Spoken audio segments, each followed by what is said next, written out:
late 1800s, early 1900s, were subjected to eugenics. Eugenics didn't have that name as of yet, but the people who were called themselves naturalists were the ones who began what became eugenics. In the 1920s or so, the woman who created Planned Parenthood, Margaret Sanger, was amongst the group of people like the Harrimans, Rockefellers, and so on, who supported that effort of eugenics. And so, in 1923, they had come up with 18 different ways to deal with the unwanted people of the Lenape Mountains. And the number one way to deal with us, and we thank the Creator every day that didn't come to fruition, but that was by a public lethal gas chamber. What did happen, though, was that there were many of our children that were young children that were taken away off the mountain from our families, and they were brought to New York, to Letchworth Village. And at that time, what they had created was a community where they stripped our language from us, they stripped our songs, they stripped our connection to family, while in there teaching us how to take care of homes, how to be maids, how to cook food, how to take care of the animals, mend fences. That is the precursor to Indian boarding schools. We, the Lenape, are those ones who were faced with that reality that came to our other relatives down the way. And so, during that time, our young women were going to be, they were going for checkups to the doctor.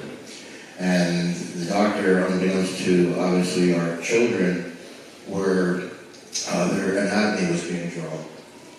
And again, unbeknownst to us, what they were doing was he was drawing our female's anatomy, and he actually figured out how to sterilize. Sterilizations did take place here. It was where it began. It's not where it really took off. That was in California. It was a big area for that. And the reason why I'm giving you this background is because you can start to see the beginnings of genocidal thoughts. Maybe at first it wasn't just go in there and kill everybody, right? Then they say, well, we won't put them in a lethal gas chamber, we'll just sterilize the women. They didn't cut off our arm. If we had an arm, a right-handed person, human being, maybe they use that to steal things, right? So they want to put a good arm that would be one that would play the piano well. So as we were moving through that time, remember I was saying this is back in the early 1900s, and then around 1923, this is when that report had come out from Margaret Sanger. But in that time, you'll know that what was happening over in Europe, right? So that was 20-ish years later that the Holocaust began. And what happened over there was a direct result of what had been done to us, indigenous people of this place. And so, as time went by and there was, the United States was a part of the liberation and started to save the rest of the Jewish people that were faced with that atrocity, they came here to our land. So it's kind of ironic how something that began on us, these atrocities that went all the way overseas, and then only for those people who had gone through that same exact thing to come to Manhattan, and to the island, and to come to the United States for refuge. And during that time, even though the United States was looked at as that, we were still suffering. We were the ones ones who helped to find places for the Jewish families who were escaped from over there came over here. We're the ones who shared our food as well. So, as you may know or may not know, Henry Ford was very good friends with Adolf Hitler. There was a full-size painting of Henry Ford over there. Henry Ford received the Distinguished Cross, which is the highest honor that someone could be bestowed with over there. And Henry Ford's thoughts, I would imagine, I couldn't be in his place ever, but I can only imagine that those thoughts in his mind were the same thoughts as Adolf Hitler's thoughts. And so, in this country, and we'll speed up a little bit, we get up to 1964 or so, the Ford Motor Corporation decided that they were going to build the largest automobile manufacturing plant with the state-of-the-art, technology for that time, to build this manufacturing plant in Mahwah, New Jersey. If it was not the largest in the world, it was definitely the largest in North America. So they built this unbelievable, it's crazy how big this facility was. And so they built it, and where they did build it, though, was on top of what we call Mahwah Way, right, which is where Mahwah gets its name. And Mahwah Way is means the gathering place in our Muncie language. And so we set out years ago to find this documented map from 1710. In 2012, we actually located it, and it is the same exact place which our longhouses were, And so, once again, whoever was going to build this automobile manufacturing plant there had to know and have the knowledge of what was there, because they would have seen the map as well as we did. I'm glad to say that we have it protected today. It's actually 306 years old now.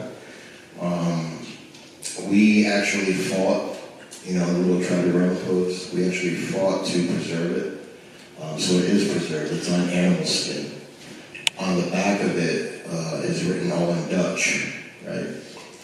So one day it would be nice to actually get that, somebody who's linguistically way better than we are to actually read what it says on the back there for us.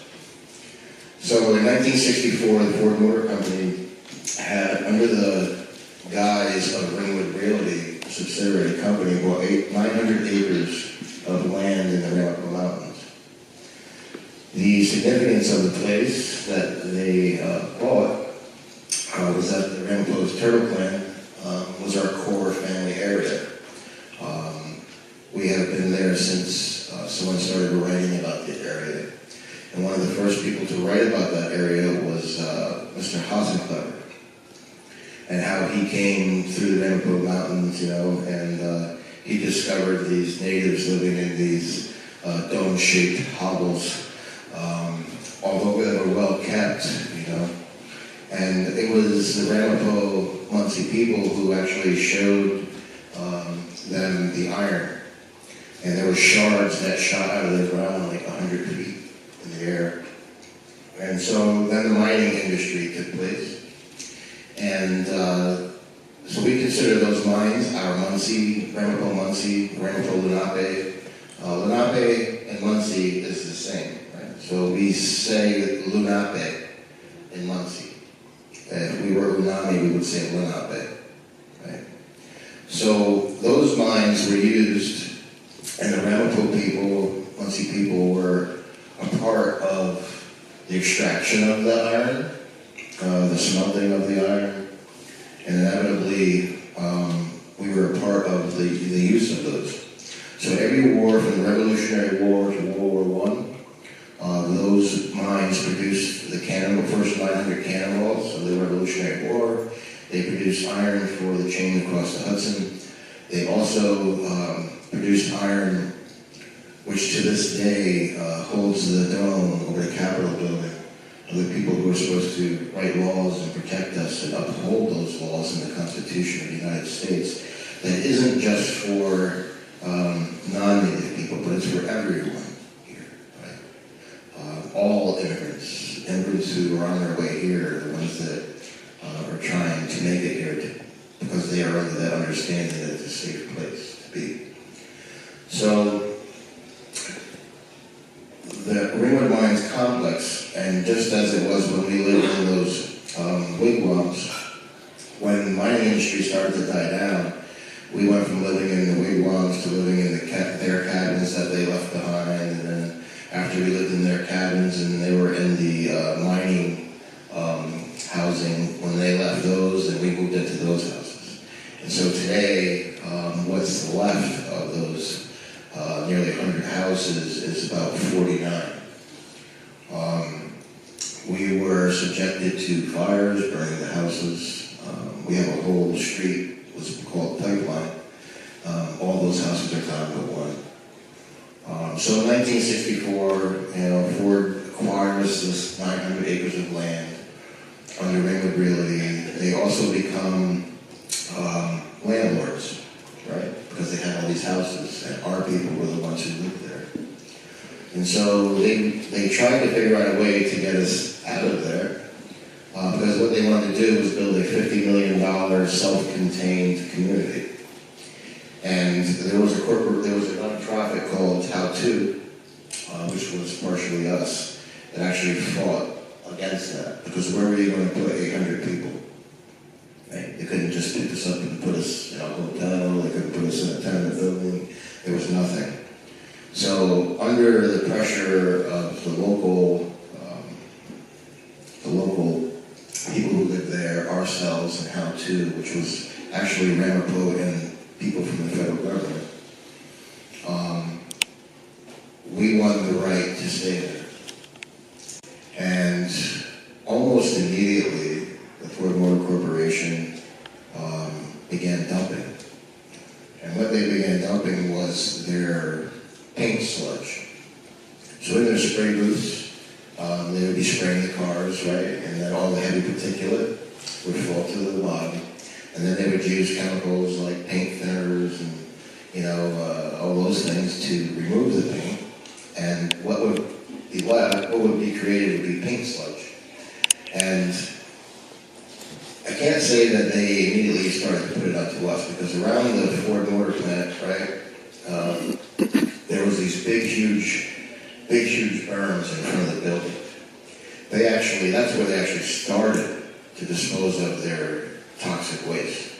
So all the way around this building, that's where they started putting toxic waste. And when they ran out of that space, just so happened to coincide with when we were able to stop them from removing us. And they said, well, we have 900 acres just over there. We can't build our executive housing, self-contained community. Let's use it. So even though Ford had made a decision, and yes, Ford is not by any means off the chain through the rest of these words that I'll speak, the town borough of Ringwood, New Jersey hated us. And not that they just hate us then, they hate us today. And hate is a very strong word, but genocide is one that's even stronger. And the town of Ringwood okayed Ford to dump. The borough of Ringwood's mayor, and the letter states, which I have possession of, the letter states, I, the mayor, and the council of Ringwood, this is in 1965, I believe, are requesting that all of your industrial waste be brought here to be disposed. Now, mind you, our community there only has, 2 ways in and out. The only people that live there is Ramapo. At that time, we had probably more than 800 souls that were living there. We still lived off the land. We still gathered the water chestnuts. We still gathered wild carrots. The animals, the rabbits, the squirrels, the wild strawberries, all the wild berries. There was the things that we used for ceremony, the fish. We still do all those things. That was the part of our culture that we didn't have stripped away from us. We just wanted to be left alone to continue to live in the way the Creator had put us here to live. And that was to live in harmony and balance with nature.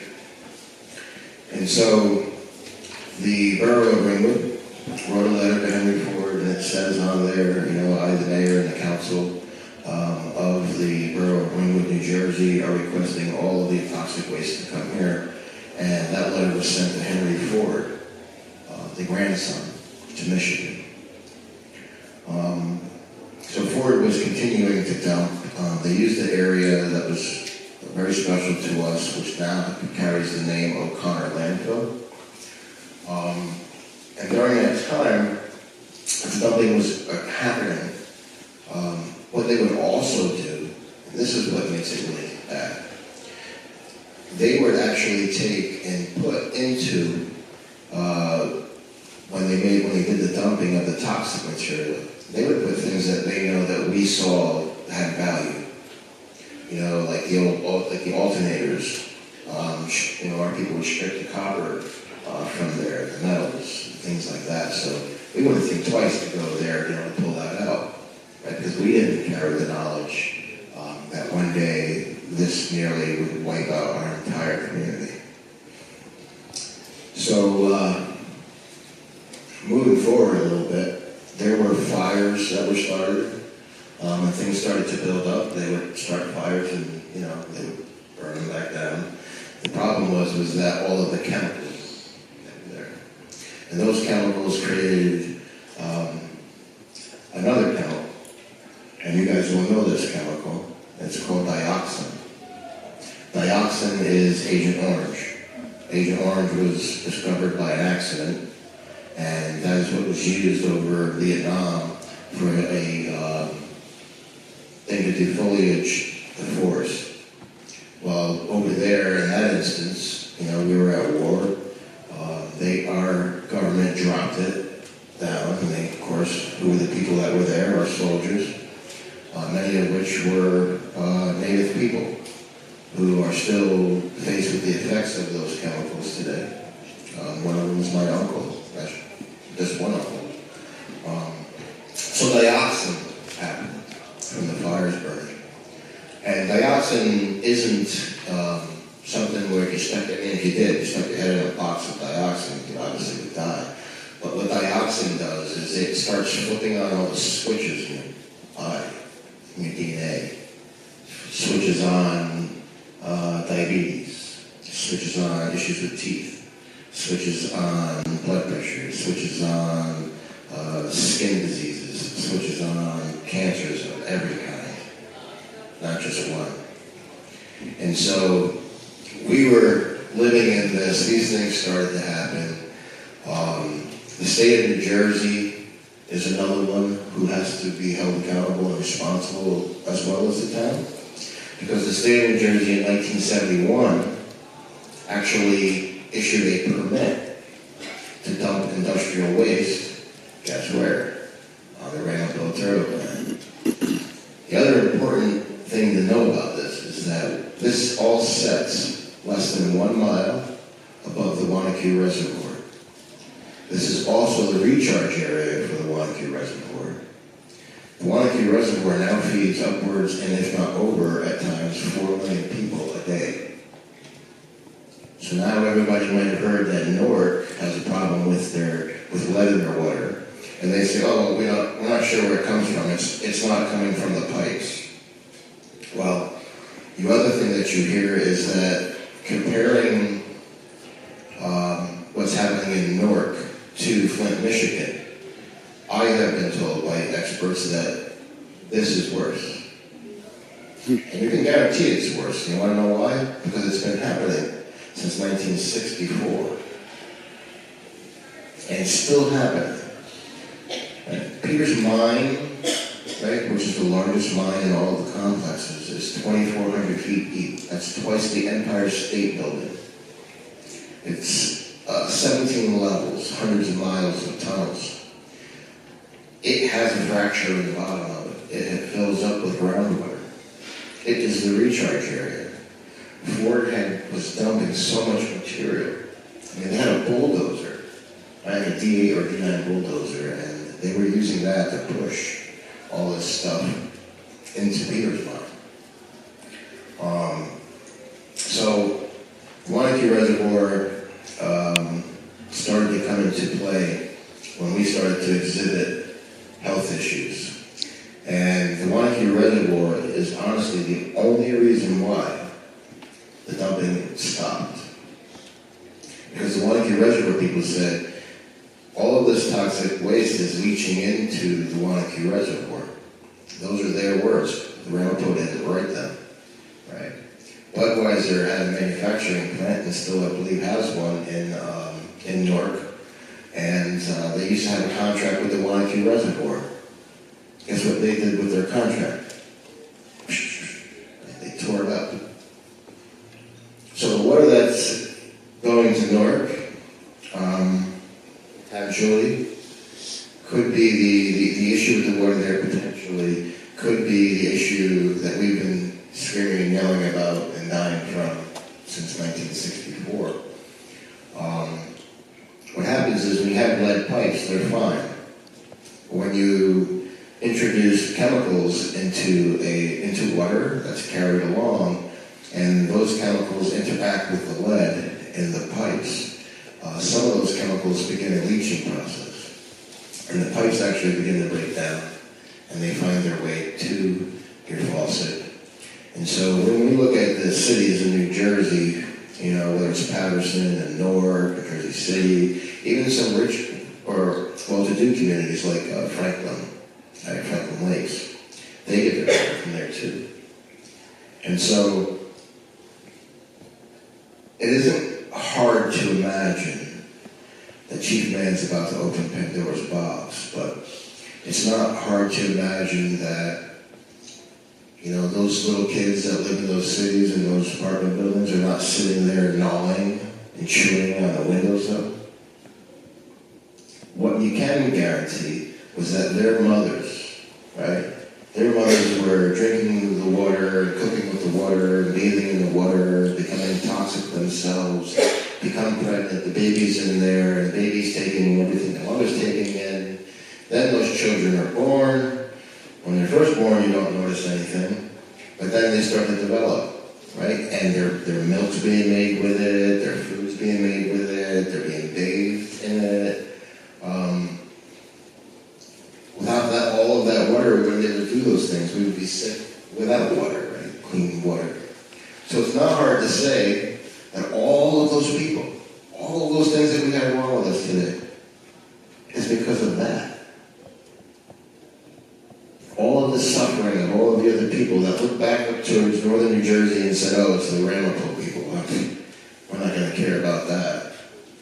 It's not to say that not everybody feels that way, but it is safe to say that that is the major thought, that the truth will never come out about what happened in Ringwood, New Jersey. It'll never come out. The only way it's going to be spoken of is because of this person here is willing to risk his own self to state the truth. And the truth is that, yes, Ford Motor Company did take part in this, but Ford Motor Company could not have done what they did without the authority of a municipality who refuses to take responsibility for their actions. And as a matter of fact, today they're acting as if they were the people back then. And so we have no choice but to treat them as if they're those people, right? Right.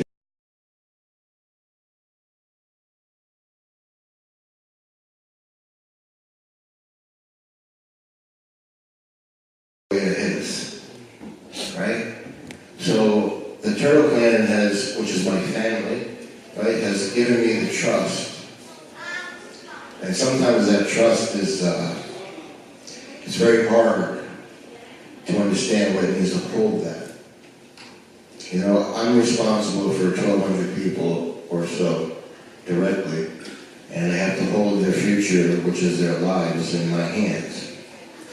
You know, like Lean and I, who's sitting in the back over the last 2 years, have buried 70 plus members. One of the youngest was 5 months old. He was a twin. 10-year-old boy with 2 different kinds of cancer dies in his uncle's arms. We have no elders in our community. We've got one that's 90. We may have 4 that are 70 or so. I'm an elder. It's disgusting. It's sick. I can't call myself an elder, but I resemble an elder because I'm one of the old people. You know? So the Turtle Clan has never given up. We are as resilient as the sun. We are as resilient as the rain and the wind. You know, the sun still shines, the wind still blows, the rain still falls. You know, we all, human beings, are related. You are all my relatives. What I choose to do to water or to our environment could very well affect you, especially if you live south of me, right? Or east of me. You know, the way the wind blows or the way the water flows. You know. So in the Turtle Clan,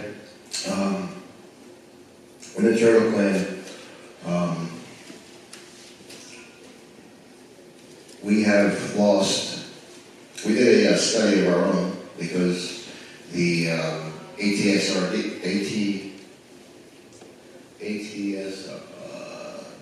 think it is, right? That's the federal government attached to the CDC. And the New Jersey Department of Health and Senior Services, we probably have like 6 or 8 or 10 health surveys. Well, the last time we asked them to come to one of our public meetings, they refused to come to that, but they said, Chief Mann, we'll come and meet you guys privately. I'm like, you don't have to come to a public meeting if you don't want to, even though you're the people who's public, right? And so they came and they said that what they said to us was that if you guys want to do a health study, we're going to support you. You tell us what you want us to do, because obviously we're doing our job well. We said, okay, we want you to come into our community, sit down with us, listen to what we're telling you, write it down, and then we want you to go to our other community that had not been directly affected, which was the Wolf Clan in Mawa up on Stag Hill. So they never came to us. They never spoke to us. A year later, I sent an email and said, oh, Chief Mann, I was just going to call you. I'm serious, this is the truth. And I laughed. They were just going to call me. It just happened to be that Monday morning, you know. And so, what's your address? We're gonna send you the report for you to see, go over first. I gave him my address, and I wait. That was in May. There goes June, there goes July, there comes August. Chief Mann sent an email. Oh, Chief Mann, I'm sorry, I meant to slip my mind, I meant to call you. You know, they wanted to put it through one more round of this review. It was all a bunch of lies. It was all about holding things back. What they wanted to do was to exclude the things that they found, which showed that the Turtle Clan's suffering is off the chart compared to our other community. The same exact people eat the same exact thing, live the same exact way. The only thing different is the chemicals in our environment. So in the end, the report showed that. Do you know who came to help? Nobody. Nobody. We're still sitting there dying. My aunt's gone, who I used to go there and speak with all the time. I can't go see her. You know, I can't go see my cousins. Our community is completely devastated. The animals and our relatives are completely devastated. Now the ending result of this is that the town of Ringwood actually owns O'Connor landfill now. But that was the area that Ford gave to us and how to for us to build low-income housing on. And the town took it because it said we didn't pay the taxes, even though it was in a 501c3. So the town has that land, and now what they want to do is to push all the stuff to the middle, put a recycling center on top of it. So not only did they crap all over us for all that entire time, they not only want to build a new facility to crap all over us and leave all the stuff in the ground. It isn't just us who's suffering. We just happen to be the only ones that know it. Think about that. In 2018, this is not, 1492 or 3 or 4. This isn't Kess War. This isn't the Petrie War. But we are still at war. Not because we choose to. One of the most honorable things for me to do is be able to come here and see how many people came here today to witness something. Right? The Lenape and Lenape people are still alive. We're still here. We're resilient as the what? The sun and the wind and the rain. The word. We take our inherent responsibility, very seriously. It matters to us what happens to you, because what happens to you, if we don't do anything, will turn around and it will affect us. So now we have, what they're trying to do is push everything to the middle, put caps on there, and leave it. The the Greenwood Mine Superfund site is the only site to ever have been delisted prematurely because they wanted to give somebody a break, which was the Ford Motor Corporation. It took us 12 years to get it relisted as a Superfund site. It's the only time it's ever happened in history. Right? So that's important. That's setting a precedent. You didn't clean up what you wanted to clean up because the corporation was able to force its way back to you, because we, the railroad, don't have the legal capacity or the people capacity to stand up and continue to fight. We're not just fighting for ourselves. We're fighting for our Mother Earth. Cooking our key. And we're fighting for the Logobati. All of our relations. It's important. This word is important. So I know my time here is getting a little bit short, but what I will end on a really positive note, is we're still here. Our relatives are still here. As you can see, we're on a path to reunite, to come back together, so that we can make sure that we can continue to do things in a good way that will benefit all of humanity, even with the pain of what's happened to us. It's very important to know our history as it's spoken by us, not the history that's written by somebody that wants you to know their version of what took place. I'm honored, like I said, to be able to be here. Usually there's like 5 more chairs and I don't feel so under a microscope. But again, I am honored to be here to tell our story. Working with Rutgers University, Rutgers Newark, Rutgers in New Brunswick, Ramapo College, Montclair State University, NYU, University of Pennsylvania. All of these universities all have good people, right? They have good humans. And we're appreciative for that, because we know that a long time ago, those who came across our shores were not all bad human beings. Everybody here that came over, the ones that stood up and fought so that the United States would be formed, they did that because they were escaping atrocities. So I want to thank you. My name again is Chief Mann.